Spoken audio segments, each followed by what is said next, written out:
இங்க ஒருத்தன் movie parlour வச்சிருக்கான். அங்க பழைய படமா போடுறதுனால கூட்டமே வரமாட்டிக்குது. இப்ப இவன் எடிட்டிங் கத்துக்கிட்டு பல படத்துல இருக்கிற சீனை கட் பண்ணி இவன் ஒரு படம் ரெடி பண்றான். அந்த படம் பார்க்க ரொம்பவே காமெடியா இருக்கிறதுனால அந்த படத்தை பார்க்க அங்க நிறைய பேர் வரவும் நிறைய காசு இவன் சம்பாதிக்கிறான்.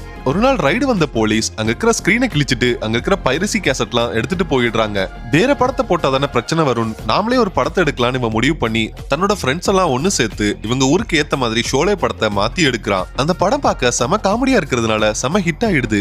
அந்த ஊர்ல இவன் ஃபேமஸான டைரக்டர் ஆகிடுறான். அடுத்தடுத்து இதே மாதிரி நிறைய காமெடி படம் எடுக்கிறான். அதே நேரம் இவனுக்கு தலகன் அதிகமாகி இவன் பண்றது பிடிக்காம இவன் கூட இருக்கிற ஃப்ரெண்ட்ஸ் எல்லாம் விட்டுட்டு போயிடுறாங்க. அடுத்தது அவன் சொந்த கதையை வச்சு படம் எடுக்கிறான். அது பிளாப் ஆகி இவன் சம்பாரிச்ச எல்லா காசையும் அதுல இழந்துடுறான். இப்ப இவன் கூட இருக்கிற ஒரே ஒரு ஃப்ரெண்டுக்கு உடம்பு சரியில்லாம போகுது. அவனை ஹாஸ்பிட்டல் அட்மிட் பண்ணா அவனுக்கு கேன்சர் இருக்க விஷயம் தெரிய வருது. டாக்டரும் அவன் கொஞ்ச நாள் தான் உயிரோட இருப்பான்னு சொல்லிடுறாங்க. இப்ப தன்னோட ஃப்ரெண்டுக்காக ஏதாவது பண்ணணும்னு நினைச்ச இவன் அவனை வச்சு ஒரு படத்தை எடுக்க முடிவு பண்றான். இப்ப பிரிஞ்சு போன அவனோட ஃப்ரெண்ட்ஸ் எல்லாம் ஒன்னு சேர்த்து சூப்பர்மேன் படத்தை உல்டா பண்ணி அந்த ஊருக்கு ஏத்த மாதிரி எடுக்கிறாங்க.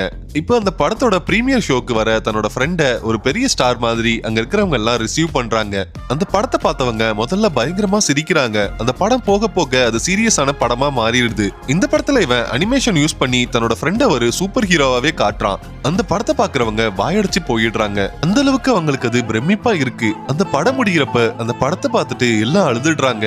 ஏன்னா அவனும் அந்த அளவுக்கு அந்த படத்தை உருக்கமா எடுத்திருக்கான். இந்த வீடியோ பிடிச்சிருந்தா இந்த சேனலை சப்ஸ்கிரைப் பண்ணுங்க. இந்த மாதிரி உங்க ஃப்ரெண்ட்ஸுக்கு நீங்க என்ன பண்ணுவீங்க கமெண்ட்ல சொல்லுங்க.